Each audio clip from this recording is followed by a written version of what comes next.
찬송가 400장.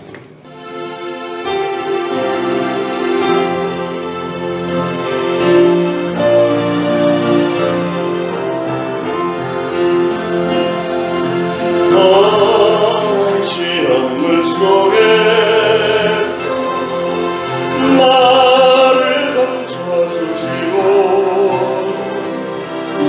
노란 풍랑 지나도록 나를 숨겨주소서. 주여 나를 돌보시사 너희 품어주시고 험한 풍파 지나도록 나를 숨겨주소서. 권세 능력 무한하사 모든 시험 이기고 농락까지 다스리는 주님 앞에 위오리. 주여 나를 돌보시사 너희 품어주시고 험한 풍파 지나도록 나를 숨겨주소서. 죄악길에 빠진 이몸 캄캄한데 헤매며 불을 짓는 나의 원 들을 손에 주여. 주여 나를 돌보시사 너희 품어주시고 험한 풍파 지나도록 나를 숨겨주소서. 1절 다시 한번 합니다. 험한 시험물 속에서 나를 감춰주시고 노한 풍랑 지나도록 나를 숨겨주소서. 주여 나를 돌보시사 너희 품어주시고 험한 풍파 지나도록 나를 숨겨주소서. 주여 나를 돌보시사 주여 나를 돌보시사 너희 품어주시고 험한 풍파 지나도록 나를 숨겨주소서.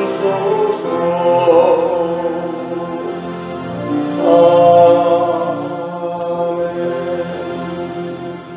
시편 103편 1절부터 6절까지 한 목소리로 같이 봉독하겠습니다. 내 영혼아 여호와를 송축하라. 내 속에 있는 것들아 다 그의 거룩한 이름을 송축하라. 내 영혼아 여호와를 송축하며 그의 모든 은택을 잊지 말지어다. 그가 내 모든 죄악을 사하시며 내 모든 병을 고치시며 내 생명을 파멸해서 속량하시고 인자와 긍휼로 관을 씌우시며 좋은 것으로 내 소원을 만족하게 하사 내 청춘을 독수리같이 새롭게 하시는도다. 여호와께서 공의로운 일을 행하시며 억압당하는 모든 자를 위하여 심판하시는도다. 아멘. 신앙의 지혜 중에 성경에 나오는 인물들 또 성경에 나오는 말씀들을 보면서 하나님이 특별히 사랑하시고 축복하셨던 사람, 예를 들면 다윗 같은 사람, 그 사람의 신앙을 우리가 본받는 것이 이게 진정한 지혜입니다. 그렇게만 하면 하나님이 그에게 부으셨던 사랑과 그 축복 똑같이 동일하게 우리도 받을 수 있으니까요. 자, 그래서 오늘 이 시편 103편에 나타나는 다윗의 신앙을 한번 점검을 해보고 우리도 본받기를 노력하려고 합니다. 오늘 다윗은 보니까 자기 영혼에게 하나님의 공의로우신 구속과 늘 새로운 은혜에 감사 찬미하도록 요구를 했습니다. 다윗은 세 가지 은혜를 감사하라고 오늘 말씀했는데, 첫째로는 모든 죄악을 사하여 주신 은혜를 감사하라 그랬습니다. 3절에 저가 내 모든 죄를 사하시며 그랬죠. 이 말씀은 하나님께서 우리의 모든 죄를 용서해 주신 은혜에 대해서 감사하라는 뜻입니다. 옥에도 티가 있다는 말처럼 하나님의 마음에 합했다고 했던 다윗에게도 죄가 있었죠.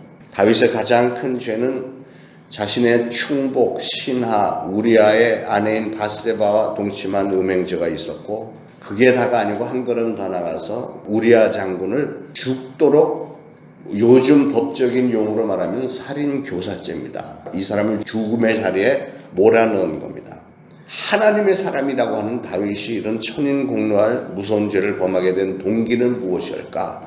첫째는 다윗의 신앙생활에 해이와 방종이 있었고요. 둘째는 그러다 보니까 그의 안일과 쾌락 추구하는 마음이 있었고, 세 번째는 그의 교만과 권리 남용의 죄가 있었습니다. 그런데 이거보다 더 큰 근본적인 원인은 뭐냐면 하나님의 은혜를 잊어버리고 감사하지 않은 데 있었던 것을 다윗은 스스로 발견한 겁니다. 어찌 다윗만 죄인이겠습니까? 성경에 의인은 없나니 단 한 사람도 없다고 분명히 말씀을 했는데요.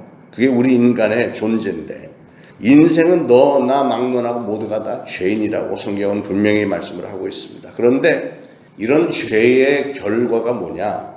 무서운 죄의 결과는 첫째로는 사람이 정신적인 고통과 번민에 사로잡히게 되고, 두 번째로는 육신적인 고통과 비극이 초래가 되고, 그리고 세 번째는 무서운 죽음과 멸망에 직면하게 된다고 했습니다.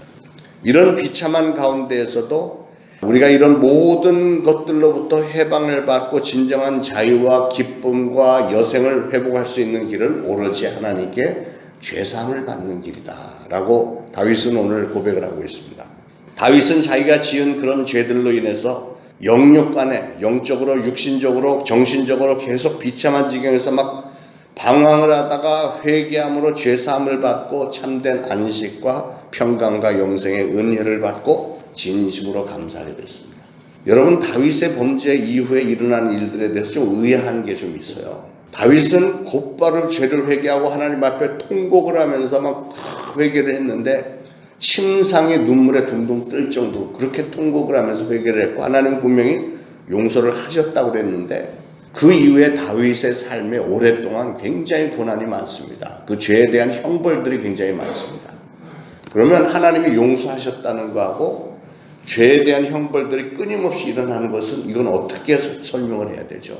하나님이 우리의 죄를 용서하셨다는 것은 하나님은 우리와의 관계를 회복하셨다는 거죠. 여전히 사랑하시고 여전히 축복하시고 선한 길로 인도하기를 원하신다는 거고, 그러나 다윗을 통해서 본보기를 보여주시는 것은 뭐냐면, 죄를 졌으면 그 죄에 대한 책임을 져야 되는 거예요. 책임. 요즘은 책임진다는 말 굉장히 쉽게들 하죠. 정치인들이 제가 모든 책임을 지고 가겠습니다. 나라를 완전히 망쳐놓고도 제가 다 책임지겠습니다. 그런데 어떻게 책임을 지냐면 자기 그냥 옷만 벗는 거잖아요. 자기 있던 직분 내려면 그게 책임진 거예요. 그건 책임 그냥 회피 정도밖에 안 되지.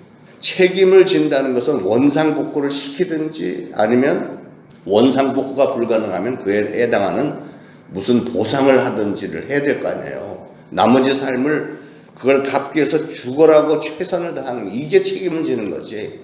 그러니까 다윗은 하나님과의 관계는 회복이 되고 용서를 받고 여전히 내 마음에 합한 자고 사랑하지만, 네가 지은 죄에 대해서는 여러 가지 그가 지은 죄에 대한 똑같은 일들을 다윗이 당하잖아요. 계속 오랜 세월 동안. 그게 진정한 책임을 지는 모습이라는 것이죠. 자, 그래서 다윗은 진정으로 회개하고 하나님 용서를 받았고 하나님과 관계가 유지되면서 여전히 고난의 길을 가면서 깨닫는 거예요. 하나님, 이런 죄에 대해서 이런 일들이 일어나는군요 하고 고백을 하는 겁니다. 그랬기 때문에 이런 아름다운 시편의 고백들이 나온 겁니다. 자, 두 번째로 다윗은 모든 병을 고쳐주신 은혜를 감사하라고 했습니다. 3절에 내 모든 병을 고치시며 그랬습니다. 이 말씀은 우리에게 침범해 오는 모든 질병들을 물리치시고 건강을 주신 하나님의 은혜에 감사하라는 거예요. 질병을 구분해보면 몇 가지를 생각을 해볼 수 있겠는데, 첫째는 육신의 질병이 있고, 둘째는 정신적인 질병이 있고, 세 번째는 영혼의 질병이 있습니다. 육신의 질병은 우리의 육신, 몸의 건강과 생명을 위협을 해오고, 정신적인 질병은 우리 마음의 안정과 평안을 위협하고, 또 영혼의 질병은 우리 영혼의 기쁨과 영생을 위협하는 그런 질병이라고 할 수 있겠습니다. 이런 무서운 질병들은 육신의 질병도 우리가 다 잡지 못하죠. 코로나 바이러스 같은 거 못 잡잖아요. 그렇지. 이 육신의 질병이라고 해서 다 잡는 것도 아니고, 또 정신적인 질병은 더 힘들고요. 영혼의 질병은 이 현대의학 아무리 발달해도 이런 것으로는 되는 게 아니죠. 심리학이나 교육학이나 무슨 정신과 뭐 상담받는다고 해결되는 것도 아니고요. 오로지 만병의 의사가 되시는 예수 그리스도만이, 우리의 하나님만이, 나는 치료하는 하나님이라 하신 우리 하나님만이 우리 인생을 이런 3대 질병, 육신의 질병, 정신의 질병, 영혼의 질병에서 다 고칠 수 있는 줄로 믿으시기 바랍니다. 그래서 우리의 육신의 건강, 정신적인 건강, 영적인 건강을 회복시켜서 인생의 기본적인 평안과 행복을 누리게 하신다는 언약대로 우리를 모든 질병으로부터 해방시켜 주시고 건강한 삶을 살게 해주시는 하나님의 은혜를 감사한다. 이렇게 오늘 다윗은 고백을 합니다. 진정으로 다윗은 나이가 들어서도 사실은 굉장히 건강하게 하나님의 일을 많이 했습니다. 그래서 오늘 여러분이 가지고 있는 건강, 하나님 앞에 감사하시길 바랍니다. 감사하면 할수록 하나님은 우리에게 건강을 더 지켜주시죠. 자, 세 번째로 생명의 파멸에서 구속해 주시는 은혜를 감사하라 그랬습니다. 4절에 내 생명을 파멸해서 속량하시고 그랬는데, 내 생명을 파멸해서 속량한다. 이게 무슨 뜻일까요? 여기는 몇 가지 의미가 있습니다. 첫째는 위기를 당했을 때 우리의 생명의 보호를 받았고, 다윗은 정말로 위기 상황들이 굉장히 많았는데 그때마다 하나님이 그를 돌보아 주셔서 건져 주셨죠. 두 번째로는 현재 이 세상에서 우리의 생명이 매일매일 연장이 된다는 거. 젊은 분들이야 뭐 아무렇지도 않겠지만 우리가 아침에 눈을 뜨면서 건강 중에 일어날 수 있다. 건강 중에 기지개 한번 탁 켜고 교회를 달려 나올 수 있다. 이게 얼마나 감사한 일입니까? 세 번째로 장차 사망과 지옥의 영역에서 영생과 천국의 영역으로 옮겨주신 하나님의 은혜를 감사하라. 그게 다윗의 고백이었습니다. 오늘날 우리가 살고 있는 이 부조리하고 변화무쌍한 세상에서 우리 주변에서 발생되고 있는 수많은 질병들이 있잖아요. 물론 이 코로나 바이러스도 그렇고, 또 다른 무슨 대형 교통사고, 천재지변, 무슨 화재 사건, 뭐 이런 수많은 그런 인재들, 천재들, 이런 불상사들 속에서 하나님은 우리의 생명을 건져주시고, 또 우리의 생명을 연장 지속하게 하시고, 나아가서는 천국에서의 영생을 주시는 하나님의 은혜를 감사하라는 겁니다. 감사할 줄 알아야 돼요. 여러분, 우리의 생명은 누구의 손에 달려 있습니까? 하나님의 손에 달려 있습니다. 우리는 하나님의 은혜로 살아가는 겁니다. 그래서 우리가 감사하는 방법은 하나님 앞에 우리에게 주어진 시간과 재능과 재물을 바쳐서, 우리의 몸과 마음과 생명을 바쳐서 하나님을 사랑하고 감사해야 되고, 그렇게 감사할 때 하나님은 끊임없이 우리를 동일하게 사랑하시고 축복하셔야 되는 이유가 있는 거죠. 그러면 우리 하나님은 다윗의 이 고백에 의하면 인자와 긍휼로 관을 씌워주시고 좋은 것으로 소원을 만족하게 하시고 독수리같이 우리의 삶을 새롭게 주신다. 이렇게 고백을 했습니다. 여러분, 감사라고 하는 것은 누구에게서 받은 은혜를 잊지 않고 그 고마움을 표현하는 거예요. 감사라는 것은 나에게 주어진 게 너무 감사합니다 하고 뭔가를 표현하는 거예요. 인간은 그 누구도 독자적으로는 살 수 없는 존재입니다. 그래서 우리는 부모님의 은혜, 사회의 은혜, 국가의 은혜, 뭐 이런 은혜를 입으면서 우리 하나님께서 만나게 해주신 성도들 간에, 이웃들 간에, 친지들 간에 이렇게 상부상조하면서 살아가는 재미가 있잖아요. 이게 없다면 인간은 살 수가 없어요. 그런데 우리는 그거보다 훨씬 더 큰 하나님의 은혜를 늘 감사하면서 그 은혜에 합당한 삶을 살아야 됩니다. 그래서 하나님 앞에, 그 은혜 앞에 감사하는 마음, 그게 바로 신앙이고, 감사의 고백이 바로 우리의 찬송과 기도이고요. 감사의 행동이 예배고, 감사의 생활이라는 것은 구원받은 자의 생활, 하나님의 자녀다운 생활을 하는 것이, 이런 것이 합당한 일들입니다. 사랑하는 여러분, 하나님은 우리를 지으신 분이시기 때문에 마땅히, 당연히 우리는 하나님을 사랑하고 감사해야 됩니다. 우리가 지금 우리의 모습으로 지음을 받았다, 정말 감사하시길 바랍니다. 이 자연을 돌아보면 이 생명체들이 정말 별의 별 종류들이 다 있는데, 어떤 생명체들은 정말 신비하고 아름답고 그런데, 그래도 가장 아름다운 것은 우리 인간이에요. 인간. 우리 인간처럼 완벽하게 만들어진 그 존재가 없잖아요.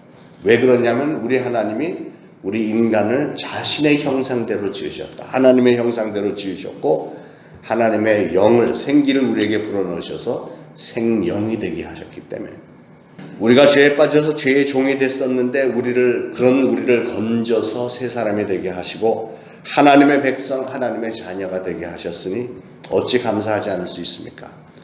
천하를 주고도 바꿀 수 없는 생명을 우리에게 주셨고, 우리가 한순간이라도 호흡하지 않으면 생존할 수가 없는데 하나님은 우리에게 공기를 주셨고, 이런 모든 자연 환경을 주셨으니, 우리 하나님은 더군다나 하나밖에 없는 독생자 예수 그리스도를 우리를 위해서 죽음의 자리에 내어주심으로 우리가 구원받고 영원한 생명까지도 받게 해주신 것, 이런 거 하나하나 생각해 보면 얼마나 감사합니까?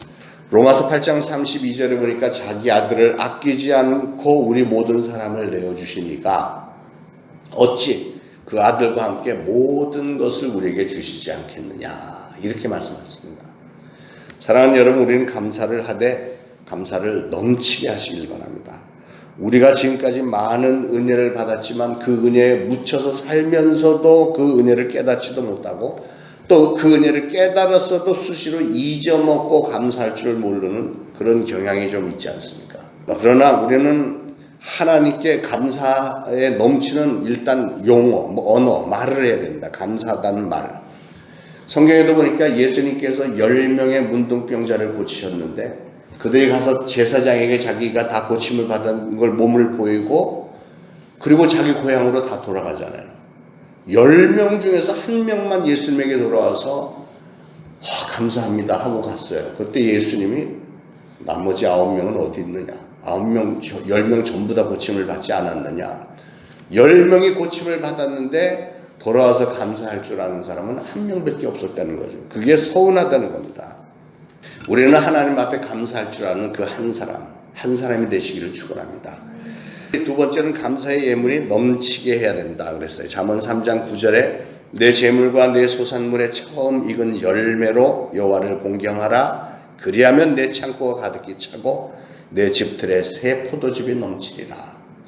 이게 꼭 뭐 같으냐면, 부모가 재산이 좀 있어서 자녀들에게 수시로 뭘 이렇게 주는데, 그런데 그 은혜를 깨달은 자녀는 수시로 돌아와서 감사해요. 엄마 아빠 감사해요. 뭐 생신 때면 선물 들고 찾아오고 감사하다는 표현을 많이 하고 부모를 위해서 많은 배려를 하고, 이렇게 하면은 부모가 이렇게 자녀들을 보면서 너는 기특해. 근데 얘는 1년 가도 전화 한 통 없고 오지도 않고 그래. 그러면 너 두고 봐라. 너 이렇게 안 되겠어요? 하나님의 심정도 똑같지 않겠어요? 왜냐하면 우리가 하나님의 형상을 닮았으니까. 하나님도 감사할 줄 아는 그 사람에게, 그래, 너는 내가 충분히 줘도 괜찮은 사람이야, 뭐 이렇게 나오는 겁니다. 그러니까 우리 하나님 앞에 감사할 줄 아는 성도님들 되시기를 축원합니다. 특히 처음 익은 열매를 굉장히 하나님은 소중하게 여기서 첫 열매. 출애굽기 23장 19절에도 너희 토지에서 처음 익은 열매 처음 것을 가져다가 너희 하나님 여호와의 전에 드릴지니라.